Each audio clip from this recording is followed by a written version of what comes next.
Bienvenido al podcast El Camino del Hombre Disruptivo. En este podcast vamos a hablar de propósito, masculinidad, hábitos, relaciones y por supuesto la mejora constante. Todo lo que necesitamos como hombres para convertirnos en nuestra mejor versión y crear la vida que queremos. Soy Dante García y te invito a que me acompañes en este proceso para que tanto tú como yo mejoremos constantemente y dominemos nuestro camino. Ponte cómodo y empecemos. ¿Qué haces cuando nadie te observa? ¿Quién eres cuando estás solo en tu habitación? ¿Cómo actúas cuando no hay nadie alrededor que te juzgue? ¿A qué dar rienda suelta cuando sabes que nadie te ve? Cuando hay gente a tu alrededor, tratas consciente o inconscientemente de preservar esa armonía social. No quieres ser mal visto. Eres un poco más civilizado, un poco más cordial, quizá más desconfiado e inseguro. Y mides tus acciones rigurosamente para no pasar vergüenza o para no generar rechazo. Actúas conforme a las reglas sociales, ya sean implícitas o explícitas. Limitas tu comportamiento dependiendo de tu grado de confianza con el entorno y de lo que estás dispuesto a mostrarle al mundo de ti. Tal vez incluso te hayas topado mintiéndote a ti mismo y a los demás al contar historias de ti que no son ciertas o que son demasiado exageradas. Pero, cuando estás en soledad, el cuento es completamente diferente. No hay juicios, no hay rechazos, no hay vergüenzas que condicionen tu actuar. Entras en contacto con la realidad de lo que eres. No tienes que sobrepensar sobre aquello que vas a decir o que vas a hacer porque no hay nadie que vaya a hacer un juicio de valor. Eres, en cierta forma, ligeramente más libre de actuar conforme a tu verdadera naturaleza. Y es allí, en la soledad de tu habitación, es allí donde nadie te juzga, es allí donde radica ese asunto, que es lo que haces cuando estás solo, cuando nadie te ve. ¿Eres lo que prometes ser? ¿Eres lo que les haces ver a los demás? ¿O simplemente te quitas la máscara que has construido y cargado durante años? Y, lastimosamente, te das cuenta que ese alguien detrás de la máscara es alguien que no tiene respeto por sí mismo. Quién eres y lo que haces en soledad determina la calidad de tu vida. Si eres fiel a ti mismo, entonces mantendrás la conexión entre lo que les presentas a los demás y lo que eres en privado. Pero, si careces de respeto propio, optarás por un camino de profunda insatisfacción contigo mismo, un camino que te conduce a una especie de muerte interior. Tu vida, escúchame bien, tu vida depende de lo que haces en soledad, cuando no hay nadie juzgándote, cuando nadie más va a valorar si lo que haces está bien, si lo que haces está mal. Es cierto que el desempeño social es fundamental en nuestra vida. El saber relacionarnos con las demás personas es esencial para poder vivir en sociedad. Sin embargo, las decisiones que tomamos en soledad son cruciales para ti, son cruciales para tu desarrollo correcto, tanto físico, tanto intelectual y espiritual. Y es que nuestro comportamiento cambia drásticamente cuando no hay nadie observándonos. De manera general, y por el bien de nuestro ego, inventamos historias respecto a lo que somos o a lo que queremos ser, para mantener así la consistencia de esas historias que contamos y no causar sospechas, no causar rechazos o juicios. Entonces, es allí donde acudimos a mentiras, a máscaras, a fachadas. Por otro lado, cuando no hay quien te juzgue, no tenemos que ser consistentes con la historia que contamos y, por lo tanto, obramos conforme a la calidad de respeto que tenemos por nosotros mismos. A menor respeto, es obvio que será mayor la incongruencia de nuestras acciones respecto a lo que les mostramos, predicamos ante los demás. A mayor respeto, también es obvio que será mucho mayor la fidelidad y la congruencia entre lo que somos y lo que decimos que somos. La incongruencia entre lo que pretendemos ser y lo que somos en realidad es altamente perjudicial para nuestro bienestar emocional. Es allí donde sientes que hay algo malo en ti, que lo que estás mostrando a los demás no es en realidad lo que eres. Y allí se crea una brecha cada vez más y más grande, y esa brecha termina consumiéndote. Presentarnos como hombres altamente desarrollados y a su vez saber en el fondo que no lo somos, que somos adictos y moralmente corruptos, que no controlamos nuestros impulsos o que generamos una especie de malestar, un malestar autoinfligido, nos genera un profundo conflicto en nuestro interior y termina gradualmente destruyendo nuestra integridad, aniquilando cualquier indicio de esperanza de mejorarnos, de mejorar nuestra vida. Pero esta incongruencia tiene un origen. Por naturaleza, queremos mostrarnos como seres competentes, seres funcionales ante el mundo. Nadie quiere ser visto como un inútil, como alguien que los demás tienen que cargar. Queremos ser vistos como seres sociales, seres útiles, eficaces, productivos. ¿Por qué? Porque vivimos y morimos en comunidad. Es imposible desarrollarnos bajo nuestra propia conciencia desde el comienzo de nuestra vida, porque el lenguaje, las creencias, las tradiciones y los intereses no son algo que nosotros desarrollamos, son adquiridos y en muchos casos programados en nosotros desde una temprana edad.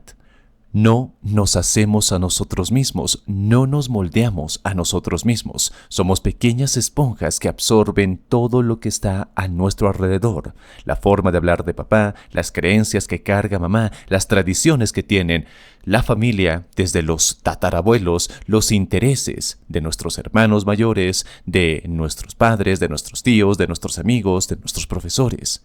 Todo es adquirido. No nos hacemos a nosotros mismos. Y por lo tanto, para vivir satisfactoriamente en esa sociedad, buscamos instintivamente pertenecer a esa comunidad, y para ello debemos actuar de forma que los demás validen nuestras competencias, validen nuestra funcionalidad. No queremos ser rechazados. Esto comienza con la infancia y con nuestros padres. A medida que desarrollamos conciencia, medimos nuestras acciones y dependiendo de la calidad del apego que tenemos con nuestros padres, buscaremos un mayor o menor grado de validación por parte de ellos.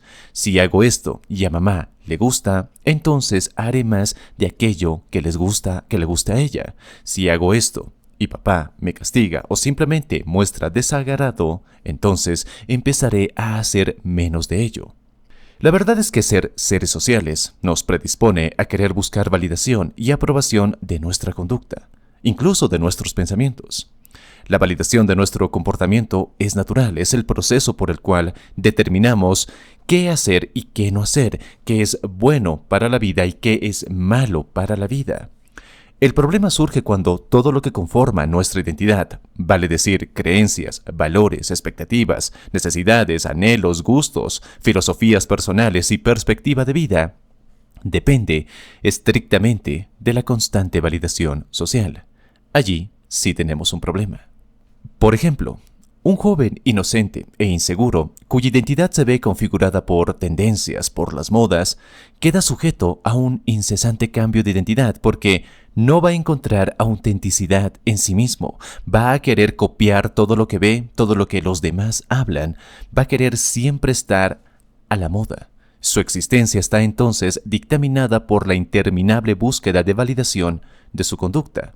Y esto lo podemos ver con excelencia en los influencers, que para mantener su audiencia, para mantener el interés de esa audiencia, muchos, obviamente no todos, pero sí muchos, abandonan su integridad.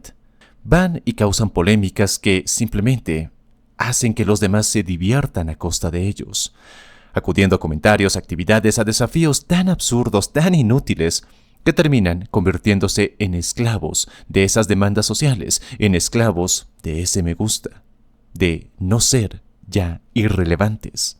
Un individuo altamente funcional no busca incesantemente la validación, pero sí espera un grado de aprobación de sus acciones por parte de las personas que más les importa en su vida. Un esposo, por ejemplo, no actúa solo por interés propio. Sus acciones están dirigidas al bienestar de él, de su esposa, de sus hijos, de su familia. El ser un buen esposo debe ser evaluado por aquellos que lo rodean. Otro ejemplo, un padre funcional no puede ejercer correctamente la paternidad sin la retroalimentación, tanto de su esposa como de sus hijos. En cierto grado, el comportamiento de ese padre está sujeto a la validación de sus seres queridos. Obviamente, esto no significa que pierda la libertad en su actuar, sino que la aprobación de sus acciones, la aprobación social, es un proceso completamente natural en la experiencia humana. No puedes hacer algo mejor si no tienes esa retroalimentación. ¿Cómo sabes que tus acciones y tus decisiones están yendo por el camino correcto si simplemente hay una vía de comunicación? Se necesita de la retroalimentación para corregir, para aprender y para mejorar. Esto no significa que buscar constantemente la validación en nuestras acciones sea algo bueno. Se debe encontrar un equilibrio entre lo que yo valido y entre lo que mis seres queridos validan de mí.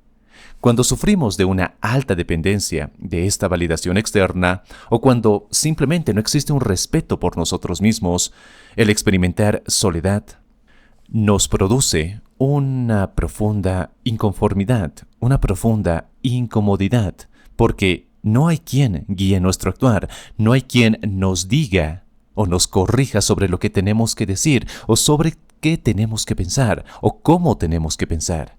Es allí cuando nace la incongruencia. Cuando estás rodeado de personas, tienes claro cómo tienes que actuar. Ellos te están validando, ellos validan tus acciones, tus pensamientos, tus opiniones. Pero cuando estás solo, no sabes quién eres. No sabes qué decir, qué pensar o cómo actuar. Allí nace esa brecha. Una brecha que de nuevo te empieza a consumir lentamente. Y es que en la soledad de nuestra habitación no hay quienes nos brinden el cariño, el amor, la validación que necesitamos o que sentimos que necesitamos para subsistir. Porque cuando uno mismo no puede amar y validar su propio actuar bajo un pensamiento crítico, palabra clave, queda indiscutiblemente sujeto a la opinión externa, a la opinión de los demás. Es en esos momentos de soledad en los que optamos por escapar de la realidad. Y la realidad es que simplemente no nos amamos. No hay amor propio en nosotros, no nos gustamos, no nos queremos, mucho menos nos respetamos. Actuar conforme a tu propio bienestar, sin amarte, es una tarea complicada, por no decirla imposible, porque no hay una motivación para hacerlo. ¿Por qué voy a cuidar de mí si no me amo? ¿Por qué voy a mejorar mi salud, mis finanzas, mi trabajo, mi mentalidad si no me amo? ¿Para qué diablos hacerlo? Y es allí donde las distracciones de nuestro mundo moderno, pero bueno, que siempre han estado allí, pero ahora se han potenciado muchísimo, pues nos arman una suerte de distracción, como ya te lo dije, una forma de escape de esa realidad, de la verdad, de que no nos amamos, porque resulta supremamente más fácil adentrarnos en la historia de un personaje de un videojuego que admiramos y pretender, aunque sea por un leve lapso de tiempo, que somos ese personaje, que vivimos esas aventuras, que logramos alcanzar nuestras metas, el camino del héroe, aunque sea por un momento. Resulta inmensamente más fácil distraernos mediante películas, mediante series de televisión, que cuentan historias mucho más fascinantes, mucho más atractivas que nuestra propia historia. Resulta más fácil acudir a sustancias químicas que alteran nuestra conciencia para no tener que afrontar esta macabra, esta dura realidad de lo que somos y de que no nos amamos. Resulta más fácil buscar la gratificación inmediata, la dopamina barata en las redes sociales. Sentir esa sensación de placer que nos brinda un refugio temporal de nuestra terrible realidad. Es allí donde el placer se convierte en el propósito de nuestra vida, cuando no hay respeto por nosotros mismos. Ya lo decía Viktor Frankl, el autor de El hombre en busca de sentido. Decía que un hombre que carece de propósito se distrae con placer. La coherencia, la conexión, la congruencia, como tú quieras llamarlo, entre lo que hacemos y mostramos a los demás y lo que hacemos y nos mostramos a nosotros mismos en privado, entonces es fundamental para nuestro bienestar. Es fundamental encontrar ese equilibrio. No es sostenible contar una historia fantasiosa e interesante a los demás respecto a lo que creemos ser o a lo que ellos creen que somos, mientras llevamos una vida corrupta, superficial, banal, siempre, siempre, siempre intentando no pensar en esa verdad, en que no nos amamos. Es indiscutiblemente trascendental que las decisiones que tomemos en soledad estén direccionadas hacia nuestro crecimiento, tanto físico, tanto mental, tanto espiritual, no para complacer a los demás o no para demostrar que somos hombres competentes, altamente funcionales, sino porque es un deber para con nosotros mismos. Es un deber empezar a amarnos íntegramente. Al fin y al cabo, lo que otros ven de ti no es lo que eres, es lo que muestras, es lo que ellos interpretan acerca de ti, de lo que ven, de lo que escuchan. Asimismo, lo que tú ves en otros no es en realidad lo que son.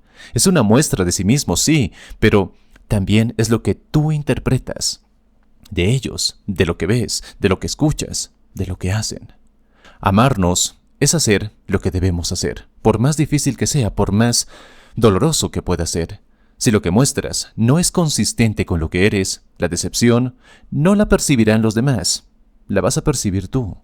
No hay vida más miserable como la de aquel que vive en constante decepción consigo mismo. No por no ser lo que sueña ser, sino porque en el fondo, en lo profundo de sí, sabe que se está mintiendo a sí mismo. Sabe en su corazón que todo es una mentira. Es en ese temporal aislamiento donde tomamos las decisiones más importantes y cruciales de nuestra vida. Son los momentos en los que no tenemos que demostrarle nada a nadie, no tenemos que rendir cuentas más que a nosotros mismos. Nadie nos observa más que nosotros mismos. No somos objetos de cuestionamiento, pero sí deberíamos ser objetos de autorreflexión. Es en esos momentos de soledad donde actuamos, pensamos y decidimos con una mayor libertad, y esa libertad no debería ser convertida o confundida, mejor dicho, con libertinaje. Porque la libertad no es hacer lo que queremos hacer, lo que se nos antoje hacer, es hacer lo que debemos hacer. Pero tenemos opciones. Tienes la opción de hacerlo o no hacerlo. Ten en cuenta también que habrá una consecuencia. La libertad de hacer algo o la libertad de no hacerlo conlleva a una consecuencia. Y el darnos cuenta de esta consecuencia y sobre todo de asumir esa consecuencia se llama responsabilidad que, oh sorpresa, es algo de lo que las personas ya no quieren escuchar. No quieren sentirse responsables. Quieren que su libertad sea simplemente hacer lo que quieren y que nada más importe, que no existan consecuencias. Pero el grado de responsabilidad en hacer lo que debemos hacer es mucho mayor. Por eso evadimos tomar esas decisiones y nos convencemos vilmente de que la libertad está íntimamente relacionada con lo que deseamos en el momento, sin saber que esos deseos, en la mayoría de ocasiones, son nuestros dueños, son nuestros señores, son los que nos gobiernan. Confundimos la libertad con libertinaje y ese libertinaje termina por consumirnos. Pero ¿sabes qué? Existe una mayor libertad. La libertad de levantarte de la cama, de bañarte, de hacer ejercicio, de dedicarte a estudiar, de ponerte a trabajar consistentemente, conscientemente en lugar de ver esa película. Una libertad de decidir qué es lo que quieres para tu vida y también de decidir qué es lo que no quieres para tu vida, cómo quieres ser y cómo ya no quieres ser. Es una libertad donde eres tú quien obra con voluntad, no una libertad donde son tus deseos los que opacan esa voluntad. De nuevo, ya no dejas que este libertinaje te consuma. Un libertinaje que te convierte en esclavo de la pereza, de la postergación. Por eso, piensa, reflexiona. ¿Qué haces cuando nadie te ve? ¿Quién eres cuando nadie te ve? Es imprescindible que actúes sabiamente en soledad, que te conozcas a ti mismo y que aprendas a dominar tus deseos, tus impulsos y tus corrupciones morales, que de nuevo son cosas naturales en ti, pero no porque sean naturales significa que las debas permitir, que debas dejarte llevar por ellas, que sean tus señores, que te gobiernen completamente. Debes aprender no solo a superar tu propia naturaleza, sino también darte cuenta que al superarla, te conviertes en un hombre mejor. Al final de cuentas, eres lo que haces, no lo que dices que vas a hacer.